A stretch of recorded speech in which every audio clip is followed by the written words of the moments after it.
what I'm doing is I'm recording this class so that you can listen to it at your own. So inshallah, we want to continue from where we left last time. So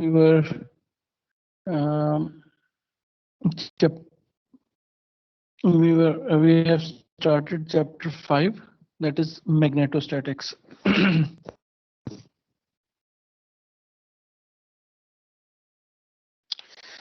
ठीक है, और magnetostatics में जो है उसका एक portion जो है वो हम कवर कर चुके थे. ठीक है, तो इस स्लाइड में we have the workflow basically, the overview of the entire chapter. ठीक है, तो the first part basically we talk about the magnetic force. ठीक है, which is also called the Lorentz force. ठीक है, Lorentz force is basically the combination of magnetic force and the electric force in a situation. तो इसको हम basically कि जी total electromagnetic force होती है, but again in this situation we are talking about static conditions. So we have electrostatic field and we have magnetostatic field. तो उन दोनों की वजह से किसी भी चार्ज पार्टिकल के ऊपर जो एक्ट करेगी उसकी एक्सप्रेशन.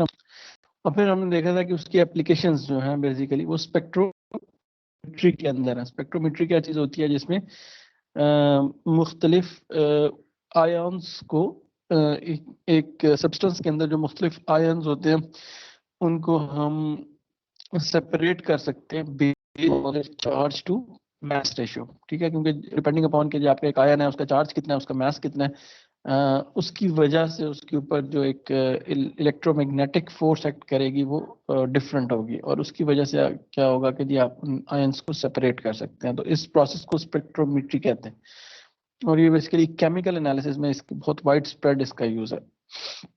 फिर हमने देखा था कि जी इसी फिनोमेना को यूज करके हम इफेक्ट सेंसर्स जो है वो प्रोड्यूस कर सकते हैं. ठीक है, तो हॉल इफेक्ट सेंसर्स जो हमने देखा था कि बेसिकली उसको यूज करके हम मैग्नेटिक फील्ड की स्ट्रेंथ को मेजर कर सकते हैं. ठीक है, और उसी का जो इनडायरेक्ट एप्लीकेशन थी वो ये थी कि जी बेसिकली मैग्नेटिक फील्ड को चूंकि आप सेंस कर सकते हो, तो उसकी बेस पे बेसिकली आप किसी भी जो रोटेशंस होती हैं उसकी जो नंबर ऑफ रोटेशंस है, नंबर ऑफ रेवोल्यूशंस हैं, वो मेजर कर सकते हो. फॉर एग्जांपल मोटर्स के अंदर या अगर आपकी गाड़ियों के अंदर जो उसके व्हील्स रोटेट कर रहे हैं उनकी आपने स्पीड, उनकी आरपीएम्स फाइंड करनी है, तो by use of this Hall effect sensors we can basically precisely measure their rotational speed. ठीक है, तो उसका जो सारा फिनोमेना था कि वो कैसे काम करते हैं वो भी हमने बड़ी डिटेल में लास्ट टाइम देखा था. So today we are going to talk about the third topic, which is the magnetic torque. ठीक है, magnetic torque जो है वो कैसे करता है. ठीक है, आपको पता है मोटर्स के केस में हम क्या करते हैं कि we basically convert the electrical energy to a mechanical energy. Motors हमारी क्या कर रही होती हैं कि आप उनको पावर देते हो. ठीक है, जो आपके वाटर पंप्स होते हैं उसके पीछे एक इंडक्शन मोटर लगी होती है, और वो जो इंडक्शन मोटर होती है वो उस पंप को रन कर रही होती है. ठीक है, तो इंडक्शन मोटर की जो इनपुट होती है वो आपकी एसी सप्लाई होती है. ठीक है, और एसी सप्लाई से वो इंडक्शन मोटर जो है पावर लेती है, इलेक्ट्रिक पावर लेती है, और उसको बेसिकली कन्वर्ट करती है इन mechanical energy in the form of torque. ठीक है, वो टॉर्क में क्या कहते हैं, उस टॉर्क की वजह से वो पंप को जो है वो पंप को ऑपरेट करती है, और उसकी वजह से ये होता है कि जी आपका जो पानी होता है ग्राउंड वाटर जो होता है उसको वो पंप करके ऊपर आपके वाटर टैंक के अंदर ले जाती है. तो हम देखेंगे कि जी बेसिकली जो डीसी मोटर्स है उसका बेसिक ऑपरेशन वो क्या है, वो कैसे काम करती है. ठीक है, और वहाँ पे बेसिकली मैग्नेटिक फील्ड का क्या रोल है, how magnetic field can basically act as a vehicle to convert this electrical energy to the mechanical energy. उसके बाद जो बेसिकली टॉपिक्स है इस चैप्टर के उसमें ये है कि जी जो मैग्नेटिक फील्ड है उसको कैलकुलेट कैसे करना है. ठीक है, जैसे कि लास्ट चैप्टर में जो इलेक्ट्रोस्टैटिक्स का चैप्टर था उसमें हमने देखा था कि जी हम कूलोम्स लॉ यूज करके इलेक्ट्रिक फील्ड को कैलकुलेट कर सकते हैं, जिसमें चार्ज की डिस्ट्रीब्यूशन अगर हमें पता हो तो हम उससे इलेक्ट्रिक फील्ड फाइंड कर सकते हैं. या फिर गॉसेस लॉ यूज करके हम इलेक्ट्रिक फील्ड को फाइंड कर सकते थे, ठीक है। तो इस तरह यहाँ पे हम देखेंगे कि basically we can use the two laws, Biot सावाख लॉ और गॉसेस एंड एम्पियर्स लॉ, ठीक है। तो Gauss's law, Ampere's law, Gauss's law भी होता है, उसको भी हम डिस्कस करेंगे। एम्पियर्स लॉ को यूज करके हम किस तरीके से इलेक्ट्रिक फील्ड की कैलकुलेशंस कर सकते हैं, उसके एक दो प्रॉब्लम्स क्विकली जो है हम देखेंगे। तो ये बेसिकली ये जो टॉपिक है this deals with the calculation of magnetic fields. So when we have from current, we know कि जी current produces magnetic field, वो हम पीछे देख आए हैं, लेकिन अब सवाल ये है कि वो कितनी magnetic field produce कर रही है। So if we know कि जी how much current is flowing, या उसकी current की distribution हमारे पास है, तो उससे हम किसी भी पॉइंट पे, ऑब्जर्वेशन पॉइंट पे, उसकी जो मैग्नेटिक फील्ड है उसकी एक्सप्रेशन फाइंड करना चाह रहे हैं, उसकी स्ट्रेंथ फाइंड करना चाह रहे हैं, उसकी डायरेक्शन फाइंड करना चाह रहे हैं, तो ये टॉपिक बेसिकली उससे डील करेगा। उसके बाद बेसिकली हम मैग्नेटिक प्रॉपर्टीज ऑफ मटेरियल्स देखेंगे कि जी जो हमारे कुछ मटेरियल्स होते हैं वो मैग्नेटाइज हो जाते हैं, ठीक है। जैसे कि अगेन लास्ट टाइम हमने देखा था कि जी इलेक्ट्रिक फील्ड में जब हम कुछ मटेरियल्स को रखते हैं तो वो पोलराइज हो जाते हैं, राइट। तो इस तरह जो मैग्नेटिक मटेरियल्स होते हैं, कुछ मटेरियल्स होते हैं वो मैग्नेटाइज हो जाते हैं। तो उसकी बेस पे हम देखेंगे कि जी हम मटेरियल्स को क्लासीफाई कर सकते हैं, डायामैग्नेटिक मटेरियल्स, पैरामैग्नेटिक मटेरियल्स और फेरोमैग्नेटिक मटेरियल्स। वो देखेंगे कि जी what is the underlying phenomena जो कि बेसिकली रिस्पॉन्सिबल होता है इन तीन तरह की कैरेक्टरिस्टिक्स का, और फिर उसकी मैथमेटिकल मॉडलिंग हम कैसे कर सकते हैं, ठीक है। वहां से हम बेसिकली देखेंगे कि जो हमारी परमिएबिलिटी हम डिफाइन करते हैं किसी मटेरियल की, तो वो परमिएबिलिटी जो है बेसिकली वो कैसे कैलकुलेट होती है, उसको हम कैसे मॉडल करते हैं, और वो कैसे एक मटेरियल की मैग्नेटिक प्रॉपर्टीज को कैरेक्टराइज कर रही होती है, वो पैरामीटर जो होता है। And finally basically we are going to talk about the inductance, ठीक है। जिस तरीके से हमने कैपेसिटेंस का कॉन्सेप्ट देखा था कि जी you can basically design a small element which can store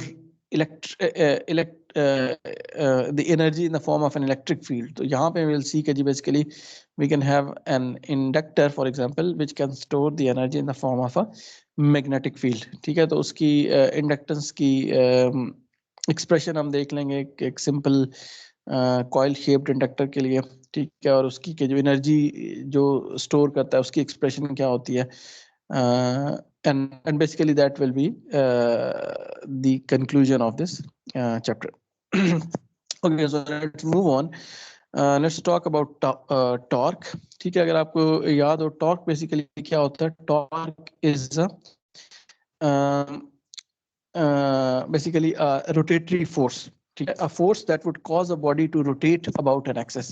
मतलब जनरली मैकेनिक्स के अंदर ना हम ट्रांसलेटरी मोशन और रोटरी मोशन को दो पार्ट्स में डिवाइड कर लेते हैं, ठीक है। एक को हम ट्रांसलेटरी मोशन कहते हैं which is the motion along a line, और एक फील्ड को हम कह देते हैं कि जिसमें हम बेसिकली जो रोटरी मोशन होता है जिसमें ऑब्जेक्ट्स रोटेट कर रहे होते हैं, रिवॉल्व कर रहे होते हैं, तो उस मोशन को जब अंडरस्टैंड करते हैं तो उसकी उसकी एक अपनी मैकेनिक्स की फील्ड है बेसिकली, ठीक है। और उसकी अपनी टर्मिनोलॉजीज हैं।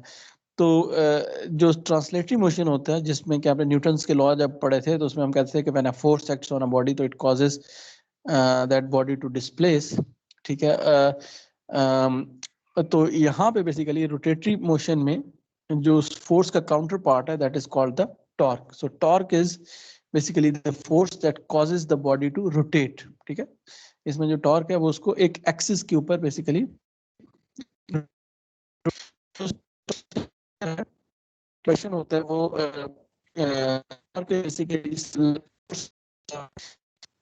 वेक्टर, ठीक है। तो it has a magnitude and it is a cross product of the force which is causing this rotation and the movement arm, ठीक है। मूवमेंट आर्म बेसिकली वो लेंथ होती है जिस पॉइंट पे के फोर्स एक्ट कर रही है, उस पॉइंट से लेकर उस एक्सिस तक का डिस्टेंस जिसके अक्रॉस बेसिकली आपकी रोटेशन जो है, जिसके अराउंड आपकी जो ऑब्जेक्ट है वो रोटेट कर रहा है, तो वहां तक का जो डिस्टेंस है उसको हम मूवमेंट आर्म का नाम देते हैं। और ये जो डी है बेसिकली ये उस डिस्टेंस, उस डिस्प्लेसमेंट को या उस मूवमेंट आर्म को रिप्रेजेंट कर रहा है। एंड यू कैन सी कि basically torque is the cross product of these two, ठीक है। The moment arm and force, उसका जो क्रॉस प्रोडक्ट है that is basically the torque. तो यू कैन सी कि जी द टॉर्क वेक्टर जो है ये इसकी दो ही डायरेक्शंस हो सकती हैं, क्योंकि it would be perpendicular to the plane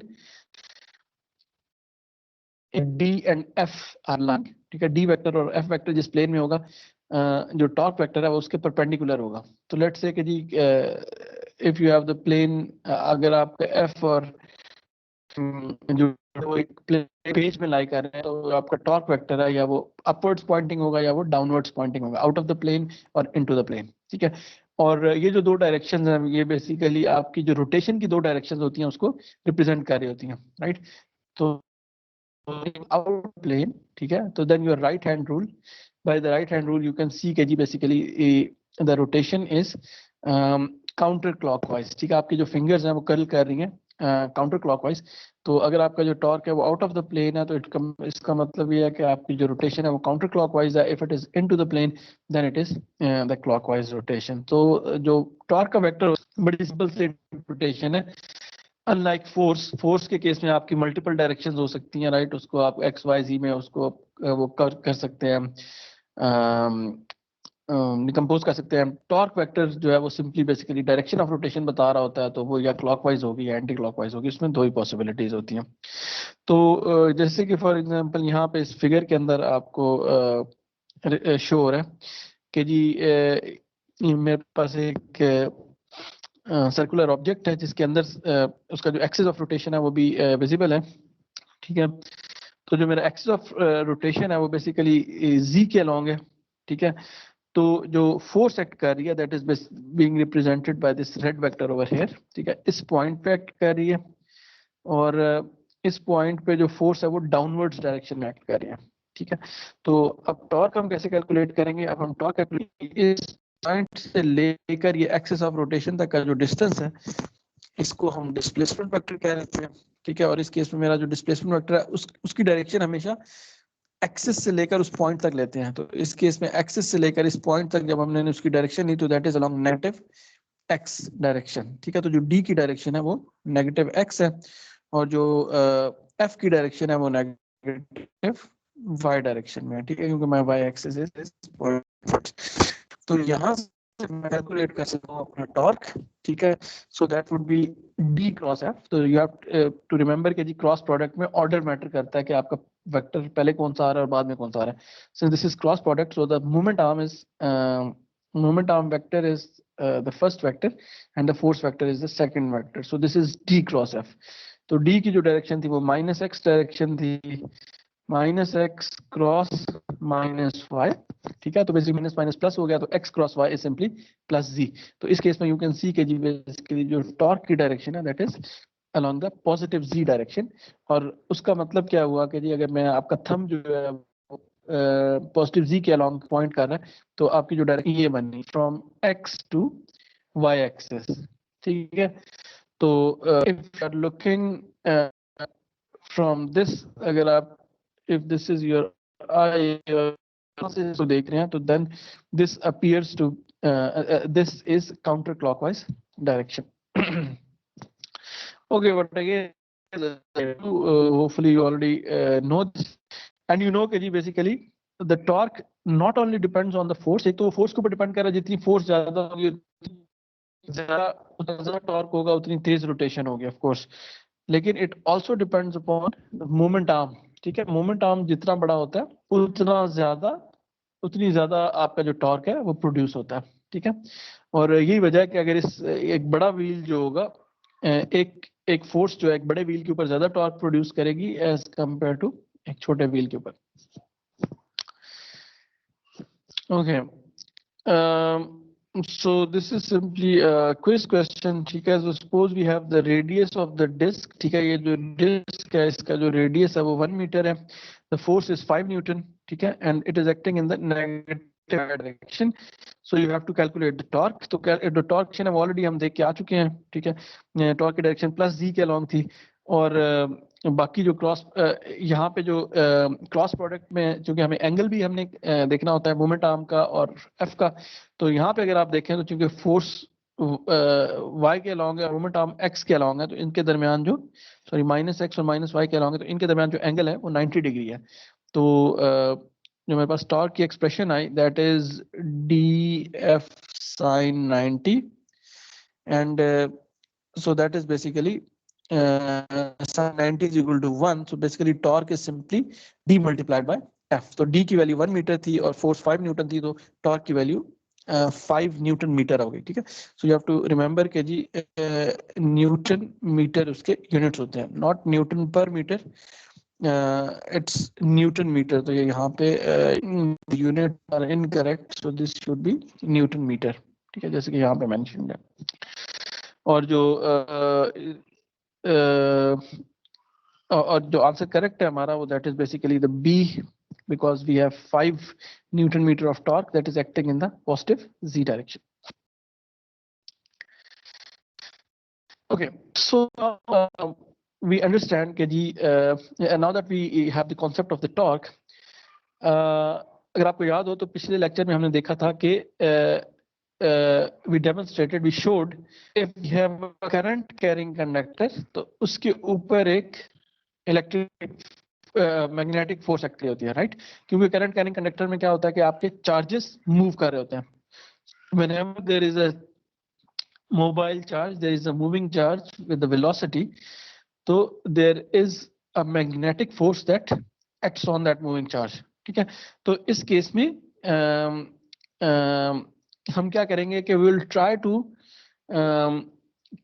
produce a torque in that in a current carrying conductor, ठीक है। क्योंकि अल्टीमेटली हम क्या करना चाह रहे हैं कि हम ट्रांसलेटरी मोशन की बजाय हम एक रोटरी मोशन प्रोड्यूस करना चाह रहे हैं, ठीक है। आपको पता है कि क्योंकि रोटरी मोशन जो है वो दैट इज मोर यूजफुल, जितनी भी हमारी अक्सर डिवाइसेस हैं उसमें हम जो है ना बेसिकली एक रोटरी मोशंस चाहिए होते हैं। मोटर्स क्या कर रही होती हैं, you can have translatory Motors, ठीक है, जो कि एक ट्रांसलेटरी मोशन प्रोड्यूस कर रही हैं, but they are very very rare, ठीक है। बहुत कम ऐसी एप्लीकेशंस होती हैं जिसमें कि आपको ट्रांसलेटरी मोशन चाहिए होता है। और अगर आपको ट्रांसलेटरी मोशन चाहिए भी होता है तो that can be easily converted. आपका जो रोटरी मोशन होता है उसको आप by using gears and pulleys, तो आप बेसिकली उसको कन्वर्ट कर सकते हैं from rotary motion to the translatory motion, ठीक है। मोस्ट फीजिबल कह लें और मोस्ट साइज में कॉम्पैक्ट हिसाब से जो आपने मोटर्स डिजाइन करनी होती हैं वो मोटर्स होती हैं जो कि बेसिकली आपका रोटरी मोशन जनरेट कर रही होती हैं, ठीक है। क्योंकि वो बहुत कम साइज लेती हैं, एक ही एक्सिस के ऊपर एक आपकी जो भी ऑब्जेक्ट है वो रोटेट कर रहा है, तो वो बहुत ज्यादा स्पेस नहीं लेता। लेकिन अगर आपने उसको ट्रांसलेट करवाना है तो ऑफ कोर्स उसके लिए आपको एक स्पेस चाहिए और उसके लिए आपको फिर आपकी जो मोटर का साइज है वो इंक्रीज कर देगा। तो यहाँ पे हम क्या करते हैं, basically we are going to see कि जी what is the torque that is produced on a current carrying loop, ठीक है। तो इस केस में हमने जो कंडक्टर है उसको एक लूप की शक्ल दे दी है, ठीक है। और उससे बेसिकली हम करना क्या चाह रहे हैं, हमारा ऑब्जेक्टिव ये है कि उससे बेसिकली उस लूप को किसी तरीके से रोटेट कराएं अराउंड द एक्सेस, ठीक है, अराउंड एक्सेस। और फिर जो फोर्स थी, जो इलेक्ट्रोमैग्नेटिक फोर्स थी, जो मैग्नेटिक फोर्स थी, उसको in the form of torque हम एक्सप्रेस करना चाह रहे हैं, ठीक है। तो in this example you can see कि basically we have a simple current carrying loop, ठीक है, and the direction of the current is basically represented by this blue arrows over here, ठीक है। So the current is flowing in the counter clockwise direction, ठीक है। तो basically there are 4, so this is a rectangular loop, तो इसकी 4 sides हैं, और ये बेसिकली एक्स वाई प्लेन के अंदर मेरा जो वो प्लेस्ड है, एक्स वाई प्लेन के अंदर।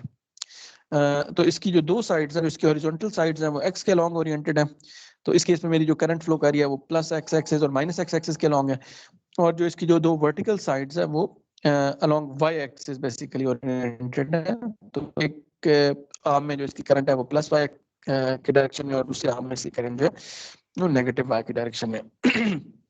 And this current carrying loop is placed in constant magnetic field, ठीक है, जिसको कि हमने यहाँ पे ग्रीन लाइन से रिप्रेजेंट किया।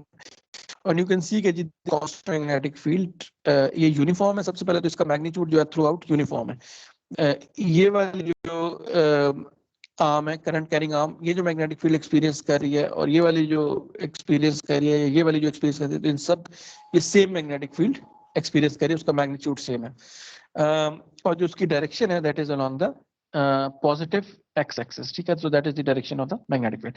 सो now we want to see के जी what is the force acting on all these individual arms of this rectangular loop, क्योंकि ये वाली जो आर्म है ये भी एक कंडक्टर है, ये वाली आर्म है ये भी कंडक्टर है, ये वाली आर्म है ये भी एक कंडक्टर, ये वाली आर्म है ये भी एक कंडक्टर है. तो और ये सारे जो कंडक्टर्स हैं they are carrying current in a certain direction. तो we can basically calculate the total magnetic force that is acting on each of this conductor. और बेसिकली उससे फिर ये है कि हम बाद में जो है जो विल सी के जी if there is a torque, और अगर टॉर्क है तो उसकी वैल्यू कितनी. तो first of all you can see के जी we can basically calculate the force की एक्सप्रेशन हम पीछे देख के आए हुए हैं, ठीक है. तो I integral of D L cross B, and remember D L basically this is the incremental length element. लेकिन इसके केस में हमने स्पेसिफाई किया था कि ये जो मेरा लेंथ वेक्टर होता है इसकी डायरेक्शन क्या होगी, इसकी डायरेक्शन होगी जो मेरी करंट की डायरेक्शन है, ठीक है. We will always take the incremental length direction D L, या इवन जब मैं एल जहां पे भी आएगा यहाँ पे मैग्नेटिक फील्ड के केस में, तो लेंथ वेक्टर की डायरेक्शन हम हमेशा उसको एसोसिएट करते हैं करंट की डायरेक्शन के साथ.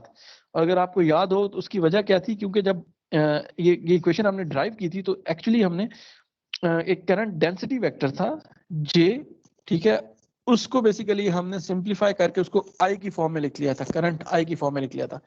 और चूंकि जो मेरा करंट होता है वो एक स्केलर होता है और करंट डेंसिटी जो होती है वो एक वेक्टर होता है, तो हमने वो जो करंट डेंसिटी की डायरेक्शन थी वो इस लेंथ वेक्टर के अंदर इनकॉर्पोरेट कर ली थी. और वहां पे हमने ये चीज मेंशन कर दी थी, ये स्पेसिफाई कर दिया था कि जी अब जब भी हम लेंथ वेक्टर लेंगे तो basically that would B along the direction of the current. So that's why you cannot basically take the direction dl according to your own convention, ठीक है. तो यहाँ पे बेसिकली जब भी मैग्नेटिक फील्ड के जो भी रिलेशंस हैं उस केस में आपने याद रखना है कि डीएल वेक्टर की जो डायरेक्शन है that is tied to the direction of the current. तो यहाँ पे हम देख लेते हैं कि जी F1 जो मेरी पहला कंडक्टर है, this is the conductor F1, ठीक है, विच इज पॉइंटिंग जो वर्टिकल आर्म है, ठीक है, जिसमें कि करंट जो है वो दैट इज पॉइंटिंग डाउनवर्ड्स, ठीक है. तो यहाँ पे जो मेरी मैग्नेटिक फील्ड की वैल्यू थी वो थी, लेट्स से उसका मैग्नीट्यूड बी नॉट है and that is along x axis. और इस केस में जो मेरा डी एल है दैट इज डी वाई, क्योंकि मेरी करंट की डायरेक्शन डी वाई के अलोंग है, ठीक है. तो इसका मतलब है कि मेरा जो डी एल है that is Poynting also in dy direction, sorry, but it is in the negative dy direction, ठीक है. तो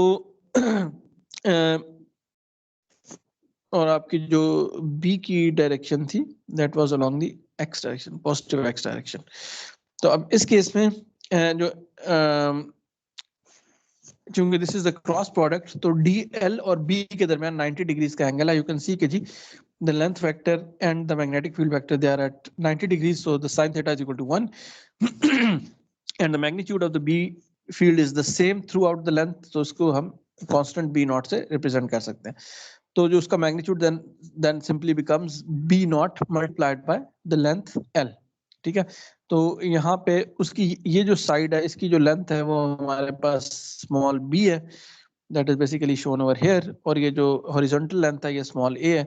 तो यहाँ पे हमने उस लेंथ को b small b से रिप्लेस कर दिया, ठीक है, i b into b naught. और जो फोर्स की डायरेक्शन है वो फोर्स की डायरेक्शन हम ये क्रॉस प्रोडक्ट की डायरेक्शन ले लेते हैं, ठीक है. तो अगर आप that is l cross b, तो so minus y cross x is positive z, ठीक है, minus y cross x is equal to positive z direction. तो you can see कि जी basically यहाँ पे मेरे पास जो force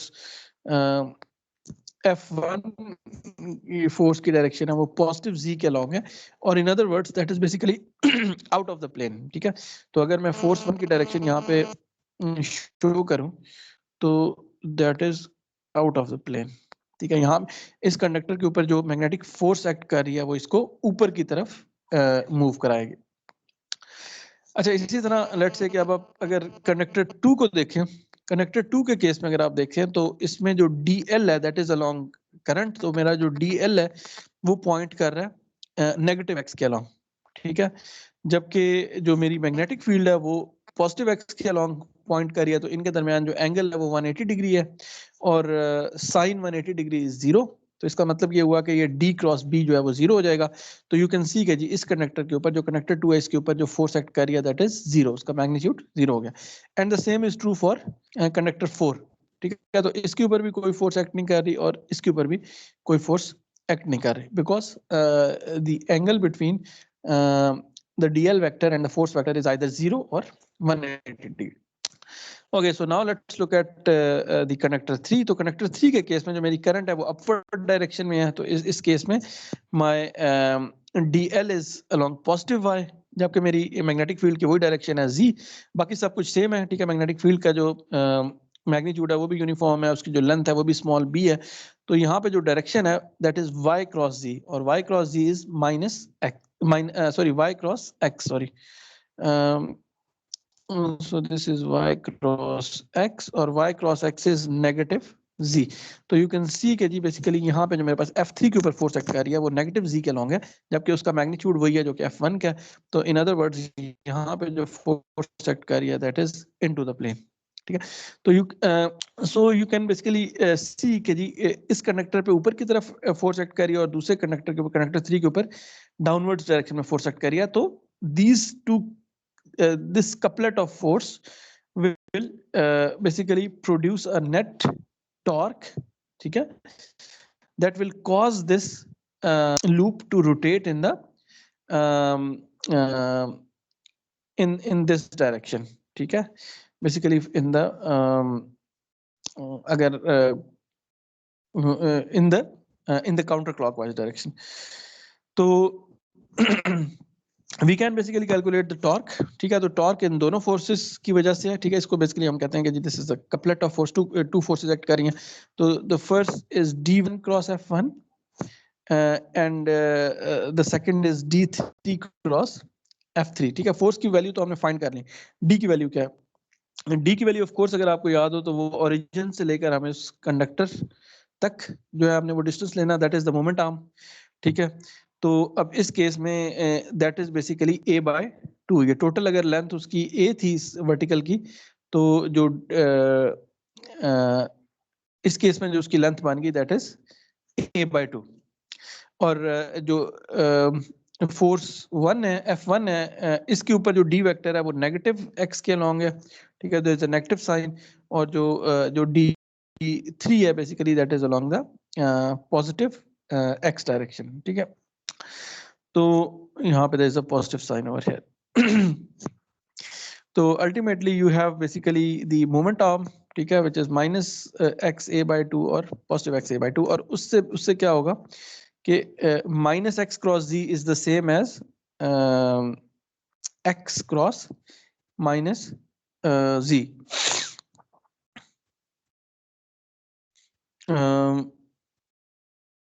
तो उसमें ये होगा कि जी आपके पास जो टॉर्क की डायरेक्शन है वो पॉजिटिव y के अलोंग आ गए, ठीक है। और इसमें A/2 जो है वो प्लस हो गया, A बन गया, तो ultimately you have IAB into B0, और AB जो है वो that is simply the area of the this loop, so that becomes capital A, which is the area of the loop. So from here you have the expression of the torque, जो कि एक current carrying loop के ऊपर torque act कर रहा है when it is placed in the plane of the in the plane of the magnetic field. तो उस केस में इसके जो expression है that is IAB, where A is the area of the loop, I is the current, and B is the strength of the magnetic field. अच्छा, यहाँ पे अगर आप नोट करें तो दिस इज बिकॉज जो मेरा लूप है वो जो है उसकी मैग्नेटिक फील्ड की प्लेन के अंदर पड़ा हुआ है, ठीक है। तो if it is not in the plane, ठीक है, so if the magnetic if you can, for example, in this you can see कि जी the magnetic field की जो direction है वो यहाँ पे इधर green arrow से show हो रही है, और ये जो green plane है, light green plane, this is basically where that is the plane of the magnetic field. तो यहाँ पे ये होगा कि जी आपका जो D वेक्टर है, ठीक है, जो origin से लेकर ये जो वेक्टर है, ये और F vector sorry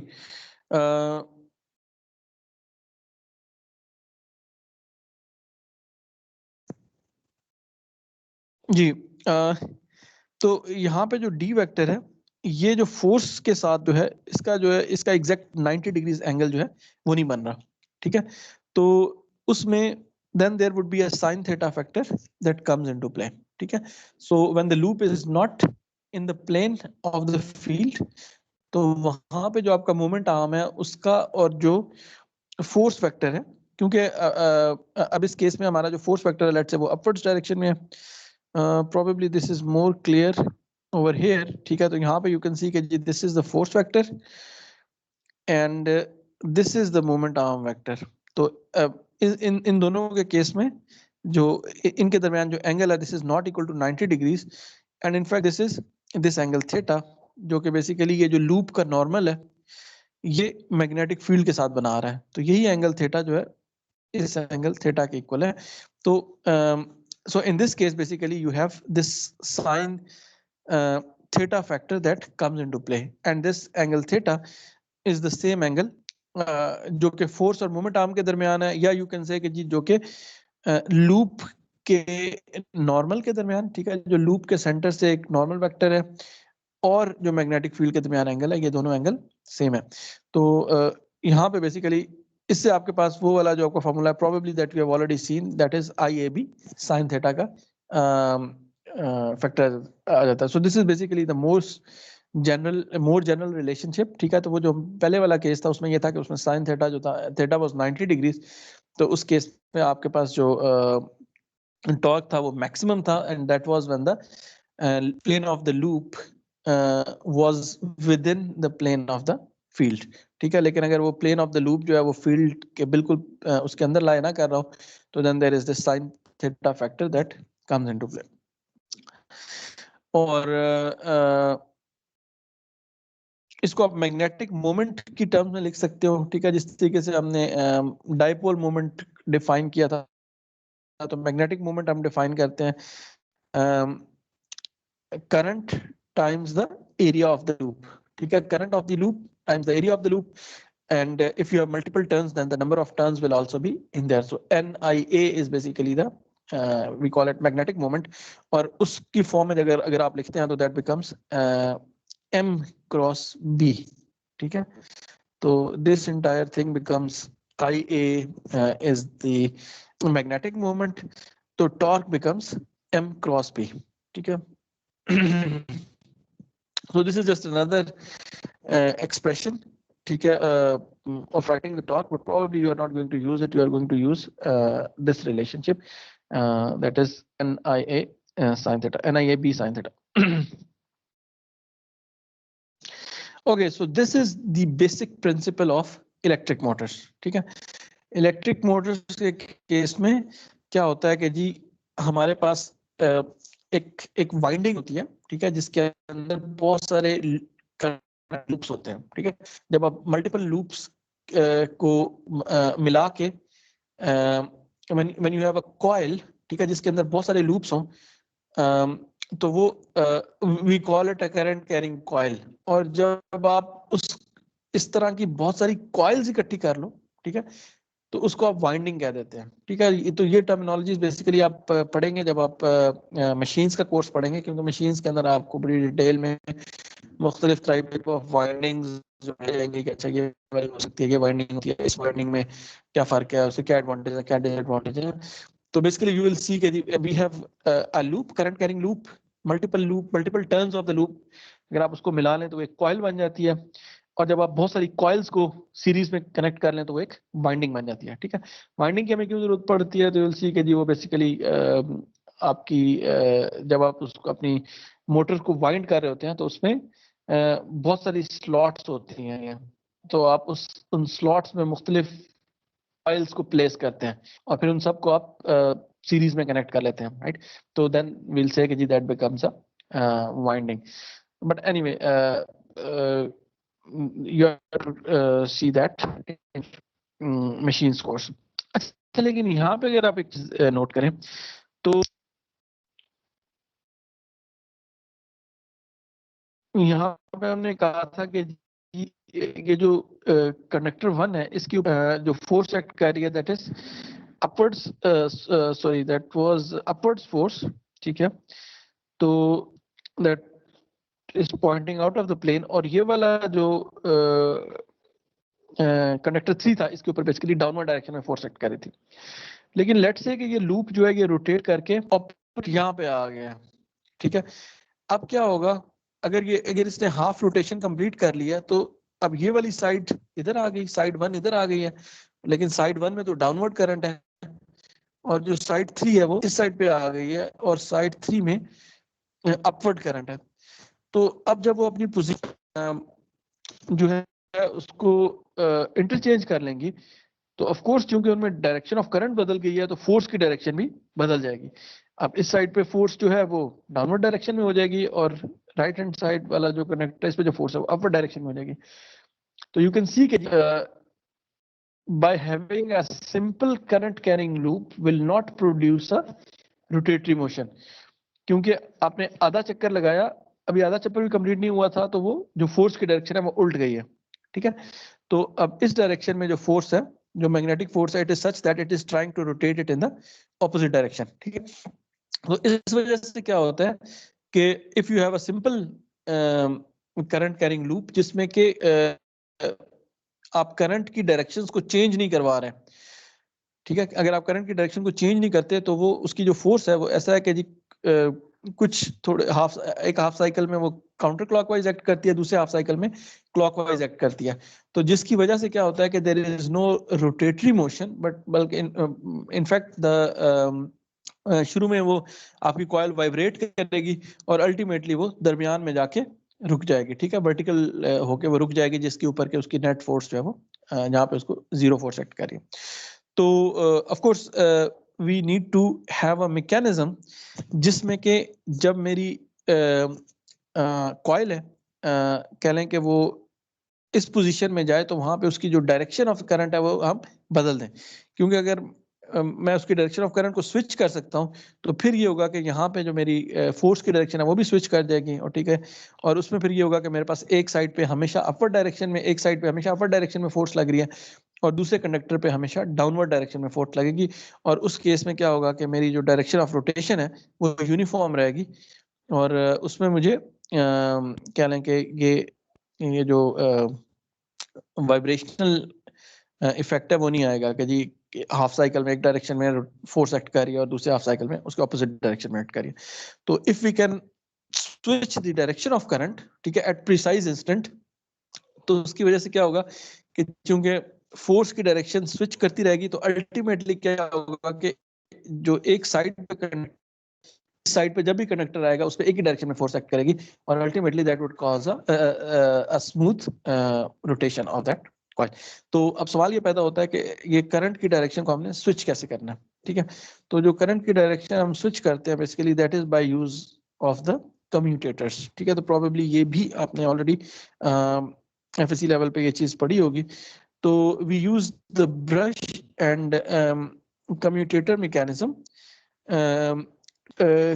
switch the direction of current during each 180 degree turn.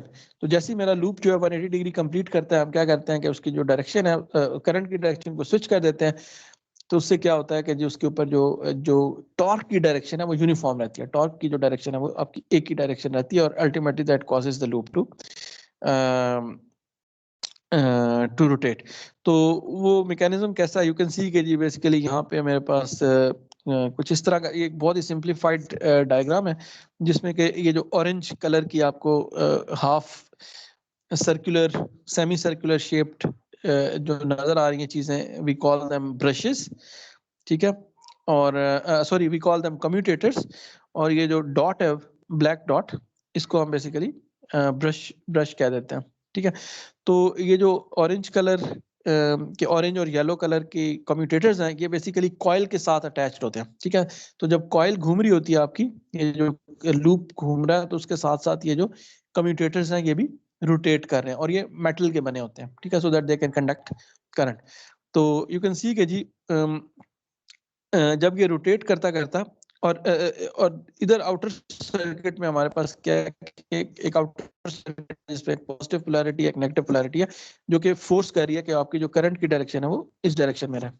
तो अब जब ये कम्यूटेटर इस पोजीशन में है, तो इसमें मेरी जो करंट की डायरेक्शन है वो इस तरह है जैसे कि इस डायग्राम में शो हो रही है, ठीक है। इस येलो के थ्रू एंटर होके वो कॉइल के ऊपर से जाती है और फिर इधर आ जाती है। लेकिन जब ये कॉइल हाफ रोटेट कर जाएगी, तो अब ये जो येलो वाला पार्ट है ये बेसिकली इस वाले टर्मिनल को कनेक्ट करना शुरू कर देगा, ठीक है। ये वाला येलो वाला जो कम्यूटेटर है जी, ये रोटेट करता करता ये ऑरेंज पार्ट को कनेक्ट करना शुरू टच करना शुरू कर देगा, और जो ऑरेंज वाला है ये बेसिकली इस ब्लैक डॉट को टच करना शुरू कर देगा, दूसरे ब्रश को, ऑपोजिट ब्रश को शुरू कर देगा।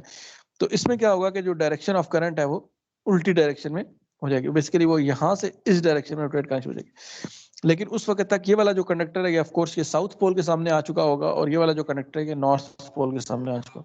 तो इस मैकेनिज्म की वजह से क्या होगा कि उसकी करंट की डायरेक्शन जो है वो स्विच हो जाएगी, लेकिन वो एग्जैक्ट उस मोमेंट पे स्विच होगी जबकि कि हमें फोर्स की डायरेक्शन भी स्विच करनी थी। तो उसकी वजह से ये होगा कि आपका जो टॉर्क है वो हमेशा यूनिडायरेक्शनल टॉर्क जो है वो प्रोड्यूस होगा। तो इसकी जो एनिमेशंस है वो आप इजीली देख सकते हैं, आपको यूट्यूब के ऊपर इसकी एनिमेशंस मिल जाएंगे कि एग्जैक्टली ये स्विचिंग कैसे होती है।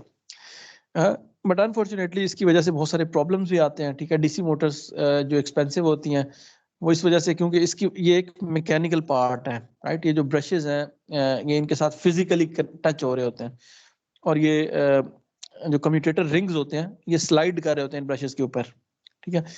और चूंकि इनके दरमियान एक मैकेनिकल कांटेक्ट होता है, तो ये इसके अंदर वक्त के साथ साथ वियर एंड टियर आ जाता है, ठीक है। वो ब्रशेस आपके घिस जाते हैं, उनके दरमियान जो है ना वो जो पहले यूनिफॉर्म कांटेक्ट होता है ब्रशेस का और कम्यूटेटर रिंग्स का, तो वो अब नॉन यूनिफॉर्म हो जाता है। कहीं से वो टच कर रहे होते हैं, कहीं से नहीं टच कर रहे होते हैं, उनके दरमियान गैप्स आ जाते हैं, और फिर उसकी वजह से क्या होता है कि स्पार्किंग पैदा होना शुरू हो जाती है, ठीक है, वो एयर गैप की वजह से। Current flow between the commutator and the brush, तो उससे क्या होता है कि आपकी स्पार्किंग शुरू हो जाती है, उसकी वजह से वो और ज्यादा उनके अंदर वियर एंड टियर आता है। तो बड़ी जल्दी जो है उनके ब्रशेस जो है वो you need to replace the commutators and brushes, and that is a very costly process, क्योंकि अक्सर आपकी जो मोटर्स इंडस्ट्री के अंदर लगी होती हैं वो बड़े हैजर्डस एनवायरनमेंट के अंदर लगी होती हैं, उसको वहां तक पहुंचना मोटर तक बड़ा मुश्किल होता है। तो अगर उसकी बार बार आपको मेंटेनेंस की जरूरत है, तो आपको सारे का सारा जो प्रोसेस है इंडस्ट्री का प्रोसेस वो रोकना पड़ता है, उस तक जाना पड़ता है, फिर उसको चीज़ों को रिप्लेस करना पड़ता है। तो उसकी वजह से ये होता है कि आपकी जो डीसी मोटर्स होती हैं their maintenance becomes very very expensive, और यही वजह है कि हम अब डीसी मोटर्स को बहुत कम यूज करते हैं, या we can basically now we can use the brushless DC motors, ठीक है। ब्रशलेस डीसी मोटर्स में बेसिकली क्या होता है, बजाय ये कि फिजिकल ये इलेक्ट्रिकल कांटेक्ट हो, उसमें सेंसर्स लगे होते हैं, ठीक है। सेंसर्स जो होते हैं वो ना सेंस कर रहे होते हैं, जिस तरह हॉल इफेक्ट सेंसर्स हमने देखा था, इसी टाइप का सेंसर होता है जो कि एग्जैक्ट प्रिसाइज पोजीशन के ऊपर देखता है कि अच्छा कॉइल की ये पोजीशन हो गई है, और उसमें वो एक्चुएट करता है, एक इलेक्ट्रिकल सर्किट होता है जो कि बेसिकली उसमें उस कॉइल की करंट को स्विच कर देता है, ठीक है। लेकिन वहां पे ये होता है कि ये कोई फिजिकल मैकेनिज्म नहीं होता जिसमें कि आप इस तरह स्विचिंग कर रहे होते हो, बल्कि उसमें सेंसर्स होते हैं जो कि कॉन्टेक्टलेस सेंसर होते हैं, और उसमें आप डिटेक्ट करते हो कि अच्छा मेरे कॉइल की लोकेशन क्या है, और वो जो सर्किट जो कॉइल के ऊपर ही होता है, या मतलब जो या वो उसके साथ फिजिकल कांटेक्ट में नहीं होता, उसके थ्रू बेसिकली आप करंट की स्विचिंग कर रहे होते हैं। तो उससे आप ये वाला जो मैकेनिज्म है उसको अवॉइड कर सकते हो। लेकिन again so now you can see कि जी आपकी जो अक्सर जो आपकी डीसी मोटर्स हैं वो ब्रशलेस डीसी मोटर्स हैं जो यूज हो रही हैं, but because of this additional mechanism उसकी वजह से उनकी कॉस्ट थोड़ी ज्यादा हो जाती है। ओके, तो डीसी मोटर्स बेसिकली आपकी टॉयज में यूज होती हैं, अप्लायंसेस में यूज होती हैं, ठीक है। तो ब्रशलेस डीसी मोटर्स में क्या होता है कि जी यू हैव पोजीशन सेंसर्स जो कि आपकी कॉइल की पोजीशन को सेंस कर रहे होते हैं हर वक्त, और उसकी बेस पे वो उसकी करंट की स्विचिंग करते हैं। ओके, तो जब भी आपको पता है कि जी आपकी जो कॉइल है हमारी, ऑल्दो कि इसको हम अच्छे कंडक्टर के थ्रू बनाने की कोशिश करते हैं, यही वजह है कि आप अगर पंखा खरीदने जाएं तो आपको स्पेशल जो है ना वो कहा जाता है कि जी इसकी कॉइल तो प्योर कॉपर की है, राइट, क्योंकि कॉपर एक्सपेंसिव मटेरियल है। तो लेकिन एट द सेम टाइम उसकी रेजिस्टेंस बहुत कम है, तो उस बट वी नो कि जी व्हेनेवर देयर इज रेजिस्टेंस तो उसकी वजह से हीट लॉसेस, ठीक है, उसके जब current flows through a resistance, अगर आपकी फाइनाइट रेजिस्टेंस है तो दैट कॉजेस हीट लॉसेस, और वो जो हीट और ये वजह कि आपकी जो भी मोटर होती है वो गर्म हो जाती है, और उसको ठंडा करने के लिए you have to have heat exchange mechanism, ठीक है। तो जो आपके घरों में जो मोटर्स होती हैं उसके ऊपर जो बाहर मेटल के ऊपर वो फिन्स से बने होते हैं और उसके अंदर थोड़ी सी गैप्स होते हैं, तो वो यही होता है कि उसके अंदर एयर फ्लो चलती रहे और उसकी वजह से जो उसकी जो एक्सेसिव हीट है वो एनवायरनमेंट के अंदर जो है जाती रहे और वो बहुत ज्यादा गर्म होकर उसकी वाइंडिंग पिघल ही ना जाए। तो उसमें ये होता है कि जी मोटर्स के अंदर जो पार्ट ऑफ द एनर्जी होती है basically that goes in these resistive losses in the form of the heat, और जो बाकी पार्ट होता है that basically goes to do the useful work.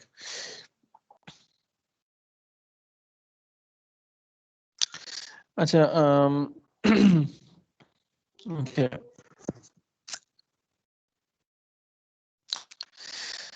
So, but apart from that, these DC motors, we have AC motors, ठीक है, जिसमें कि हमारे पास सिंक्रोनस मोटर्स होती हैं और जिसमें कि हमारे पास इंडक्शन मोटर्स होती हैं, ठीक है। AC में you will see कि we have two types of motors, synchronous motors and the induction motors। तो सिंक्रोनस मोटर्स को सिंक्रोनस मोटर्स में क्या होता है कि इसमें यू विल सी कि इसमें बेसिकली कोई फिजिकल कांटेक्ट, इंडक्शन मोटर में भी और सिंक्रोनस मोटर में भी कोई फिजिकल कांटेक्ट नहीं होता, जो आपका पार्ट रोटेट कर रहा होता है और जो बाहर वाला पार्ट है जो कि स्टेशनरी होता है, ठीक है। तो हमेशा आपकी मोटर के अंदर दो पार्ट्स होते हैं, एक उसकी बाहर वाली पार्ट जो होता है जो कि स्टेशनरी होता है जिसको हम स्टेटर कहते हैं, और एक उसके अंदर वाला पार्ट जो कि रोटेट कर रहा होता है, ठीक है, जिसको कि हम रोटर कह देते हैं, ठीक है। डीसी मोटर्स के केस में उसमें ये होता है कि जो आपकी जो कॉइल होती है, जो वाइंडिंग होती है, वो आपकी रोटर के ऊपर होती है, ठीक है। जो आपका अंदर जो ये पार्ट रोटेट है, तो असल में यहाँ पे तो हमने इसको सिंपल कॉइल शूट के लिए एक फेरोमैग्नेटिक मटेरियल का बना हुआ एक के ऊपर स्लॉट्स बनी होती हैं, उनके अंदर ये की वाइंडिंग्स पड़ी होती हैं, ठीक है। तो लेकिन इन सिंक्रोनस मशीन्स, ठीक है, which are machines, so you have these coils or the windings on part of the machine which is stationary, ठीक है। जो कि बाहर वाला पार्ट है उसके ऊपर इस तरीके से पोल से बना के, यू कैन सी कि जी यहाँ पे हमने क्या किया कि ये एक पोल है, ये एक दूसरा पोल है, इस तरह के मेटल के इस तरह पोल्स बना के उसके ऊपर ये वाइंड की होती है अपनी कॉइल को, ठीक है। तो उससे क्या होता है कि बेसिकली यू कैन सी, और अंदर जो है, अंदर जो मेरे पास जो रोटेटरी पार्ट होता है, this is simply a magnet, you can say कि जी this can be an electromagnet, इसके ऊपर भी आप वाइंडिंग करके उसको एक इलेक्ट्रोमैग्नेट बना सकते हैं, या वो this can be permanent magnet, ठीक है। ऐसा मटेरियल हो सकता है कि जो एक मैग्नेटिक मटेरियल से बना हुआ है और उस तरह उसकी बेसिकली एक एक नॉर्थ साउथ पोल्स हैं, ठीक है। तो इसमें क्या होता है कि जी आपकी लेट से कि आपने यहाँ पे इस तरीके से वाइंड किया हुआ है, आपकी एक कॉइल यहाँ पे है, एक कॉइल आपकी यहाँ पे है, और ये जो कॉइल्स हैं यहाँ से सीरीज में कनेक्टेड है और इधर एक बैटरी से कनेक्टेड है, ठीक है। तो जब आप इसको बैटरी से कनेक्ट करेंगे तो उससे क्या होगा कि जी आपकी यहाँ पे इन दो कॉइल्स के दरमियान एक मैग्नेटिक फील्ड प्रोड्यूस हो जाएगी, राइट। तो यहाँ भी आपके एक कॉइल है, यहाँ पे भी आपकी कॉइल है, तो आपकी एक मैग्नेटिक फील्ड है जिसको मैं यहाँ पे ब्लू लाइन से शो कर रहा हूँ। तो लेट्स से कि ये उसका जो पोल है, ये नॉर्थ पोल है, ये उसका पोल है, ये साउथ पोल है, ठीक है।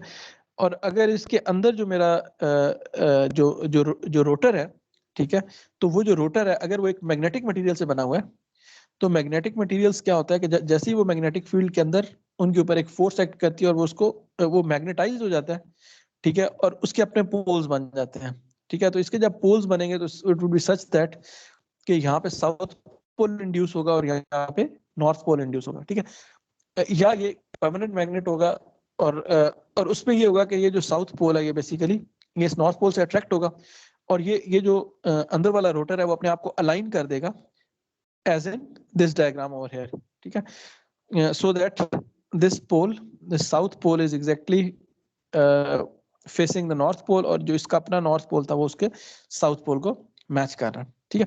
क्योंकि ये इसके अंदर से जो मैग्नेटिक फील्ड्स है ना उसको पास करना, फ्लक्स को पास करना बहुत आसान है, लेकिन ये जो हवा का जो गैप है ना, एयर गैप, इसकी जो रिलक्टेंस है वो बहुत ज्यादा होती है, ठीक है। तो उसके अंदर से जो इलेक्ट्रिक फ्लक्स है या मैग्नेटिक फील्ड लाइंस है उनको पास करना बहुत डिफिकल्ट है। तो क्या होता है कि जी ये जो सर्किट है, अंदर वाला सर्किट है, ये इस तरीके से अपने आप को डिस्प्लेस करेगा so that to minimize this reluctance, ठीक है। तो आपकी जो फ्लक्स लाइन है इसके ऊपर जो फोर्स एक्ट करेंगी वो इस तरीके होंगी कि जो उसकी जो है आपकी जो रिलक्टेंस है वो मिनिमाइज हो जाए, ठीक है। तो इस फिनोमेना को sometimes we call it switched reluctance machines के जी उसमें वो क्या होता है कि जी वो अपनी रिलक्टेंस को कम करने की कोशिश कर रहा है सर्किट, और वो उसमें ये होता है कि आपका जो रोटर है वो इस तरीके से डिस्प्लेस होता है कि जी जो फ्लक्स लाइंस है जितना इजीली पास कर सकती हैं हो जाए, और इसमें ये होता है कि आपकी जो मैग्नेटिक फोर्स है basically that cause the two magnetic circuits to align in such a way that the maximum flux can pass through. तो अब यहाँ से बेसिकली यू कैन सी कि जी बेसिकली हम इसमें थोड़ी सी रोटेटरी मोशन प्रोड्यूस कर सकते हैं, but if we can now have other coils, जैसा यहाँ पे हमने 3 कॉइल शो की हुई हैं, एक ग्रीन कॉइल थी, एक रेड कॉइल है और एक ऑरेंज कॉइल है, ठीक है। और अगर हम इनको एक एसी सर्किट से कनेक्ट कर देते हैं, ठीक है, तो जैसे for example 3 phase AC circuit से, तो उससे ये होगा कि जी हम ये जो बाहर हमने इलेक्ट्रोमैग्नेट के पोल्स इंड्यूस किए हैं नॉर्थ और साउथ पोल, इनको चेंज कर सकते हैं, राइट। एक वक्त में ये नॉर्थ है, ये साउथ है, फिर अगले वक्त में यहाँ पे नॉर्थ आ जाएगा और यहाँ पे साउथ आ जाएगा, अगले वक्त में यहाँ पे नॉर्थ आ जाएगा, यहाँ पे साउथ आ जाएगा। तो उससे क्या होगा कि ये जो मोशन था इसको एक कंप्लीट रोटरी मोशन बना सकते हैं। पहले ये इधर अलाइन हुआ, फिर थोड़ी देर बाद इधर अलाइन हुआ, फिर इधर अलाइन हुआ, और इस तरीके से by switching this polarity of these poles basically the internal rotor will keep aligning with these poles, and because of that you have the rotary motion. So this is basically the कह लें कि बहुत ही brief और बहुत ही कह रहे हैं कि जी उसका नाम सिंपल एक्सप्लेनेशन है, ठीक है। ऑफ कोर्स आप इसका जो है मैथमेटिकल एनालिसिस देखेंगे मशीन्स के अंदर, तो this machine is called the synchronous machine, क्योंकि इसमें क्या होता है कि जो आपका रोटर होता है वो सिंक्रोनाइज करने की कोशिश कर रहा होता है आपकी स्टेटर के साथ। आपके स्टेटर के अंदर जो आप पोल्स इंड्यूस कर रहे होते हैं नॉर्थ साउथ इलेक्ट्रोमैग्नेट्स के, उसके साथ साथ वो बेसिकली अलाइन होने की कोशिश कर रहा होता है, बल्कि क्या होता है वो अलाइन होता है, ठीक है। तो इस वजह से इसको सिंक्रोनस मशीन या सिंक्रोनस मोटर कह देते हैं। तो again here you can see कि जी there is no physical contact between the rotary part and the stationary part, जो स्टेटर और रोटर के दरमियान कोई उस तरह फिजिकल कांटेक्ट नहीं है। तो बिकॉज ऑफ दैट जो सिंक्रोनस मशीन होती हैं यू कैन से कि जी they are virtually maintenance free as compare to the DC machines. और यही मशीन्स हैं बेसिकली जो कि यूज हो रही हैं आपकी टेस्ला मोटर्स का, जो आपकी टेस्ला की गाड़ियां आ रही हैं उनमें ये सिंक्रोनस या स्विच्ड रिलक्टेंस मशीन्स जो हैं ये यूज हो रही हैं। जो नहीं, आई थिंक कुछ में इंडक्शन मोटर्स भी थी, बट प्रोबेबली जो नया मॉडल है उसमें ये स्विच्ड रिलक्टेंस मोटर्स यूज हो रही है। So that was not part of our course, क्योंकि वो एसी और एज सच उससे रिलेटेड प्रोबेबली आपका कोई टॉपिक आपके बुक में भी नहीं है, लेकिन that was just for interest के लिए आपकी जो नई मोटर्स जो भी नई इलेक्ट्रिक कार्स के अंदर आ रही हैं वो उनका जो बेसिक मैकेनिज्म है वो किस तरीके से काम करती है। So that was just for that. Okay. So the next topic is how to calculate the magnetic field. ठीक है, तो magnetic field को calculate करने के हमारे पास दो मेथड हैं. ठीक है, जिसमें कि जो पहला मेथड है that is the direct method which is called Biot-Savart law. और इसमें ये होता है कि जी आपकी जो करंट्स होती हैं जो कि मैग्नेटिक फील्ड जनरेट कर रही होती हैं उनसे डायरेक्टली हम कैलकुलेट करते हैं मैग्नेटिक फील्ड. ठीक है, तो इसमें ये है कि हमारे पास करंट डिस्ट्रीब्यूशन अगर पता हो कि करंट कैसे डिस्ट्रीब्यूटेड है, तो हम एक स्मॉल एक इंक्रीमेंटल लेंथ एलिमेंट को लेके उसकी वजह से हम देखेंगे कि अच्छा मैग्नेटिक फील्ड कितनी होगी, और बाद में फिर हम उसको इंटीग्रेट करेंगे, उसको ऐड अप करेंगे सारी करंट डेंसिटी को. अच्छा, over the entire length of the wire या over the entire distribution of the current जो ऐड अप होके कितनी होगी. तो ऐसे ही है जैसे कि हम कूलम्स लॉ को यूज करके इलेक्ट्रिक फील्ड फाइंड कर देते हैं. हम कहते हैं ये डी क्यू, जो स्मॉल डी क्यू है, इसकी वजह से मेरे पास इलेक्ट्रिक फील्ड इतनी है.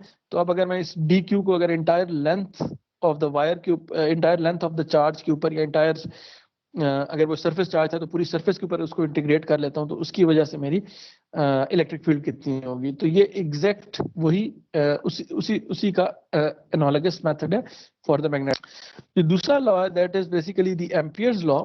ठीक है, Ampere's law is analogous to the Gauss's law in the for the electric field. जिस तरह इलेक्ट्रिक फील्ड के केस में हम क्या कहते थे, गॉसियन सरफेस अस्यूम करते थे, और हम वो ऐसी सरफेस चुनते थे जिसके ऊपर हम कहते थे कि जी आपकी जो इलेक्ट्रिक फील्ड है वो कांस्टेंट है. ठीक है, उसका मैग्नीट्यूड कांस्टेंट है, वो वेरी नहीं कर रही, और या वो परपेंडिकुलर है सरफेस से, उसके ऊपर इलेक्ट्रिक फील्ड या उसके पैरेलल है, तो और फिर उसके ऊपर जो है ना हम गॉसेस लॉ अप्लाई करके वहां से इलेक्ट्रिक फील्ड फाइंड कर लेते थे. तो एम्पियर्स लॉ भी कुछ ऐसे ही है कि यहाँ पे हम एक एम्पियरियन लूप अस्यूम करते हैं.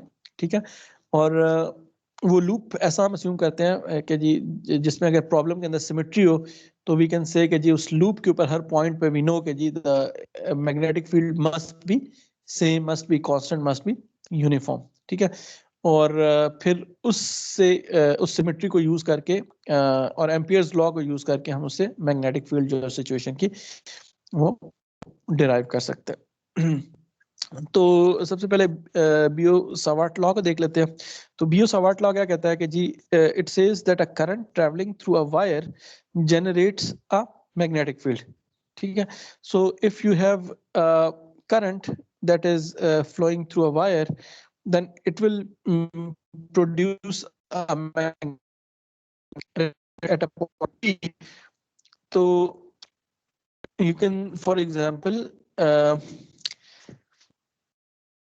first of all you can assume कि ये अच्छा मेरे पास एक छोटा स्मॉल इसका एक पीस है इस वायर का जिसको आप DL कह देते हैं. और अगेन रिमेंबर DL की डायरेक्शन हम लेते हैं वही जो कि करंट की डायरेक्शन है. तो हम कहते हैं कि इस स्मॉल इंक्रीमेंटल लेंथ की वजह से इस पॉइंट पे जो फील्ड है उसको हम DH कह देते हैं, DH. ठीक है, और DH क्या चीज है, DH is basically I/4 pi. ठीक है, ये DL cross R divide by R².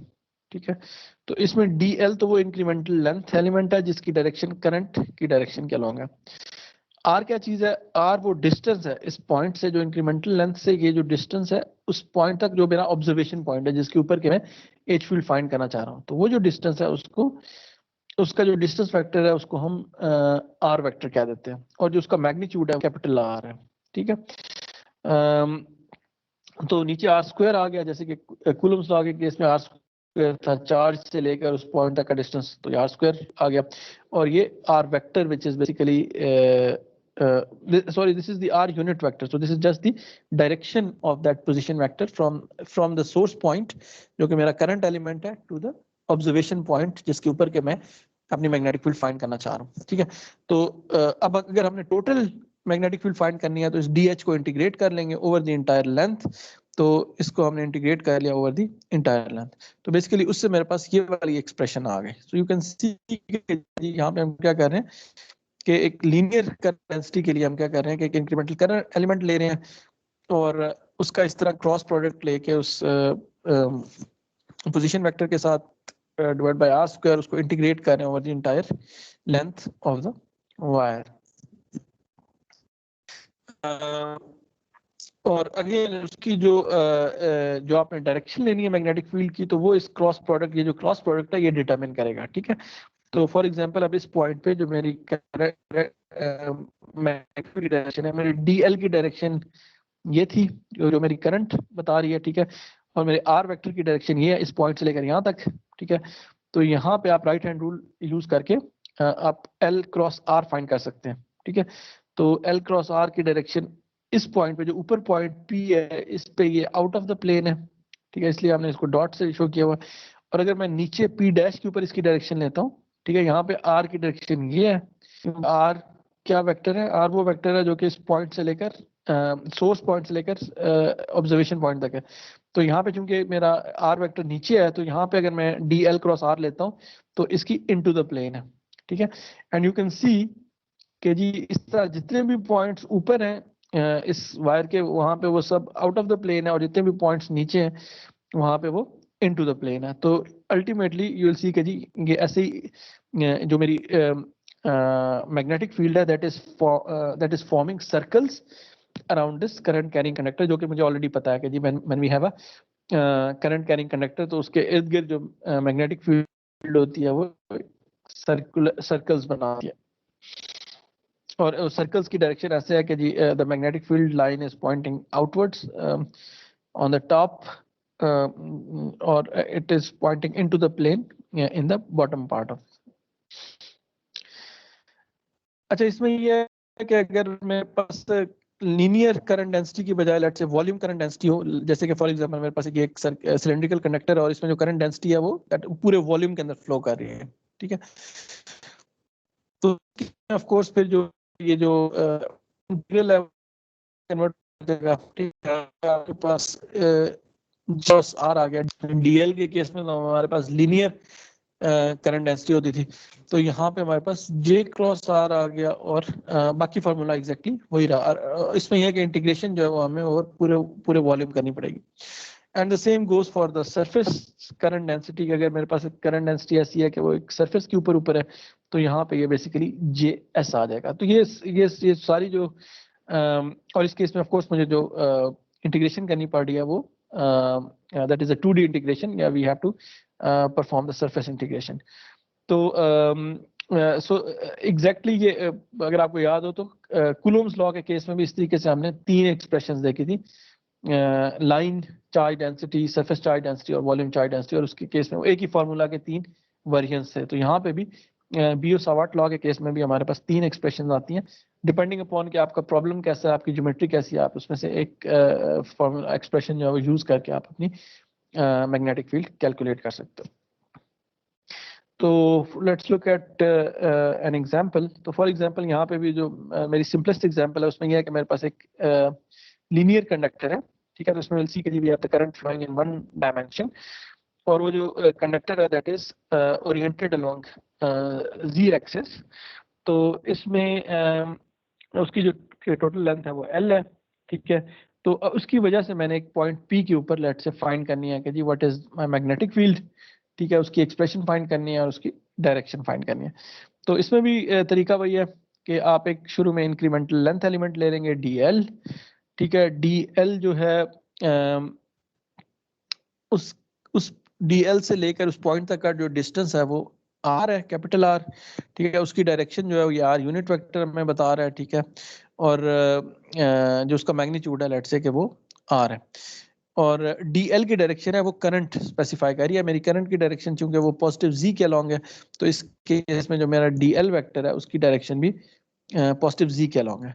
तो उससे मैं डीएल क्रॉस आर से मैं एच की डी की डायरेक्शन फाइंड कर सकता हूँ। डीएल अपवर्ड्स डायरेक्शन में, आर इस डायरेक्शन में है, तो डीएल क्रॉस आर जो है वो basically that is pointing into the plane, और in other words that is pointing along the positive Y axis, ठीक है। तो जो डीएल की डायरेक्शन है दैट इज पॉजिटिव वाई। तो जो है ना हम पैरामीटर्स हैं वो भी इंट्रोड्यूस करवाते हैं। तो इस केस में जो इस पॉइंट का वर्टिकल डिस्टेंस है इस कंडक्टर से, उसको हम स्मॉल r कर देते हैं, क्योंकि अल्टीमेटली हम उसको इस r की टर्म्स में लिखना चाहेंगे, क्योंकि कंडक्टर के इंक्रीमेंटल एलिमेंट्स तो बहुत सारे हैं, लेकिन जो उसका वर्टिकल डिस्टेंस है वो एक ही है इस पॉइंट से, ठीक है। तो हम उसको इस स्मॉल r की फॉर्म में लिखना चाहेंगे अपने एक्सप्रेशन को। और इसी तरह ये जो एंगल है जो कि ये मेरा कंडक्टर बना रहा है इस पोजीशन वेक्टर r के साथ, तो इसको हम थीटा कह देते हैं, ठीक है। तो यू कैन सी कि जी बेसिकली ये थीटा जो है ये वेरी कर रहा है डिपेंडिंग अपॉन कि यहाँ पे ये थीटा बनेगा कि डिपेंडिंग अपॉन कि आपका डिफरेंशियल लेंथ एलिमेंट कहाँ पे है कंडक्टर के अंदर, उसके हिसाब से आपका जो थीटा की वैल्यू है वो वेरी कर रही है, ठीक है। तो इसमें बेसिकली व्हाट इज द, तो यू कैन सी था और यहाँ पे थीटा 2 ये, तो अल्टीमेटली यू विल सी कि जी जब हम इसको इंटीग्रेट करेंगे तो अपने इंटीग्रेशन को इन टर्म्स ऑफ थीटा करेंगे, क्योंकि इस पॉइंट पे जो मेरे एक एंड पॉइंट पे कंडक्टर के लेंथ पे मेरे थीटा वैल्यू थीटा 1 थी, तो दूसरे एंड पॉइंट पे उसकी थीटा 2 थी, तो ultimately will have the expression in terms of theta 1 and theta 2। तो इसमें इसकी हमारी स्ट्रेटजी क्या होगी इसको सॉल्व करने के लिए? सबसे पहले हमें differential length element dl find करना है, ठीक है। यहाँ पे ये बेसिकली dl जो है हम dz के लॉन्ग लेंगे, क्योंकि मेरी करंट जो है वो z के लॉन्ग है, तो माई dl इज सिंपली dz, ठीक है। और फिर हम क्या करेंगे कि जी r फाइंड करेंगे, ठीक है। फिर हम dl क्रॉस r फाइंड करेंगे, फिर हम लिमिट्स इंटीग्रेशन लिमिट्स देखेंगे, और फिर उसके बाद हम वो एक्सप्रेशन बियोट-सावर्ट लॉग एक्सप्रेशन यूज करके हम h फील्ड फाइंड करें। तो इस केस में जो मेरे पास एक्सप्रेशन है बियोट-सावर्ट का वो ये है I/4 पाई dl क्रॉस r, क्योंकि हम लीनियर करंट डेंसिटी है, तो आपने देख लिया कि dl मेरे पास जो है वो z के अलॉन्ग है, पॉजिटिव z के अलॉन्ग है dz, जो मेरे पास r है जो that is the distance of the point from that from the observation point and the source point dl। तो अगर मैं इसको z कह देता हूँ, ये वर्टिकल डिस्टेंस, ठीक है, और इसको r कह देता हूँ, तो ये जो कैपिटल R है उसका जो मैग्नीट्यूड है that is z square plus r square, ठीक है। और जो मेरा r वेक्टर है that is this r vector plus z vector, ठीक है। तो अल्टीमेटली हमें इसका मैग्नीट्यूड ही चाहिए होगा। अच्छा, ये dl क्रॉस r क्योंकि हमने लेना है तो उसके लिए हमें ये एंगल थीटा भी चाहिए, राइट, क्योंकि dl और r का क्रॉस प्रोडक्ट हमने लेना है, तो ये एंगल थीटा वही एंगल थीटा है जो कि ये वाला एंगल थीटा है, राइट। यू कैन सी के जी ये dl इसके पैरेलल है और ये जो dr है ये की चीज है, तो बेसिकली वही है। तो यहाँ पे basically dl multiplied by r sine theta, sine आ गया, और ये r यूनिट वेक्टर था तो उसका मैग्नीट्यूड 1 आ गया, तो अल्टीमेटली dl क्रॉस r जो मेरे पास आया वो आ गया sine theta dz, and this is pointing in the phi direction, क्योंकि इनटू द प्लेन है। अल्टीमेटली आपको पता है कि जो मेरी मैग्नेटिक फील्ड है वो सर्कल्स बनाएगी, तो सर्कल्स में यहाँ पे बेसिकली इसकी जो डायरेक्शन है वो इनटू द प्लेन है, तो that is basically the phi direction. तो इसको हमने इसलिए n को फाई की टर्म्स में लिख लिया। But at this point it is also the same as, ये जो फाई की डायरेक्शन है ये वही है जो कि आपकी पॉजिटिव y की डायरेक्शन है, लेकिन आपकी चूंकि y की डायरेक्शन तो कांस्टेंट रहती है, तो लेकिन फाई की डायरेक्शन जो है सर्कल के साथ साथ चेंज होती जाती है, तो इसको it is more this is मतलब इसको कह रहे हैं कि the phi notation is the more general notation, ठीक है। लेकिन अगर सिर्फ आप इस पॉइंट की बात करें p के ऊपर, तो यहाँ पे वो अगर आप y भी यूज करेंगे तो दैट वुड बी करेक्ट। और finally basically we have to find the limits of integration. तो इस केस में जो मेरे पास लेंथ थी इसकी वो स्मॉल l थी, तो बेसिकली -l/2 से +l/2 तक, अगर हमने ये ओरिजिन ये हमारा, तो इससे जो z जो है बेसिकली वो -l/2 से +l/2 तक वेरी कर रहा है, तो ये मेरी लिमिट्स ऑफ इंटीग्रेशन, और finally we have to integrate. तो एग्जैक्टली ये स्टेप्स हमने परफॉर्म किए हैं, ठीक है। इसकी मेरे ख्याल में यहाँ पे overall solution, so r is the vector pointing from the segment to the observation point. Remember ये जो मेरा segment था इससे observation point तक जो वेक्टर है वो r है, तो dl क्रॉस r जो वो हमने पीछे देखा है that is sin theta dz, यहाँ पे sin theta dz and which is pointing along phi. तो यहाँ पे अब मैं dl क्रॉस r की वैल्यू प्लग इन कर सकता हूँ, तो this is sin theta dz divide by r square, और इसको इंटीग्रेट करता हूँ माइनस l/2 से प्लस l/2 तक। तो यहाँ पे you can see basically there some ये जो आपकी एग्जांपल आपके बुक के अंदर, तो उसमें वो अल्टीमेटली क्या करता है कि ये जो इसको कन्वर्ट कर लेता है इसके इंटीग्रेशन को probably in terms of theta की इंटीग्रेशन में, ठीक है, और उसको वो थीटा 1 से थीटा 2 की फॉर्म में इंटीग्रेट कर लेता है। Ultimately, you will arrive at this result. So basically, the expression of the H field at small r, ठीक है, कोई भी स्मॉल r, कोई भी पॉइंट अगर आप ले लें जो कि इस कंडक्टर से स्मॉल r के डिस्टेंस के ऊपर है, तो वहां पे आपकी जो मैग्नेटिक फील्ड की जो एक्सप्रेशन है वो ये आएगी। And this is the case when you have a finite length conductor, ठीक है, तो जो आपकी L है वो फाइनाइट लेंथ है। अगर आपके इन्फिनिटली लॉन्ग अगर आप वायर ले लें, तो इन्फिनिटली लॉन्ग इसी फॉर्मूला को जो बेसिकली आप सिंप्लीफाई कर सकते हैं, because if you have an infinitely long wire, तो उस केस में this L becomes infinity, so this L square becomes very very large as compared to 4r square, ठीक है, तो आप इस 4r square को निग्लेक्ट कर सकते हैं, तो फिर L square अंडर रूट से ये नीचे जो है ना उसकी लेंथ L आ गई, और ये वाला L जो है ये ऊपर वाले L के साथ जब कैंसिल आउट हो जाएगा, तो ultimately you are left with this expression I/2πr, which you are probably already familiar with, ठीक है, कि जी when you have a very long length of wire, तो उसके इर्द गिर्द जो if this distance r is small, if this distance is very very small as compared to the length of the wire, you can use this, जिसमें क्या आप कर सकते हो कि आपकी जो वायर है वो इन्फिनिटली लॉन्ग है, और उस केस में आपका ये वाला फॉर्मूला था, ये प्रॉब्ली आपने ऑलरेडी देखा होगा I/2πr। Okay, today we are going to stop over here, इंशाल्लाह नेक्स्ट लेक्चर में हम ये वाला चैप्टर जो है इसको कंक्लूड कर देंगे। तो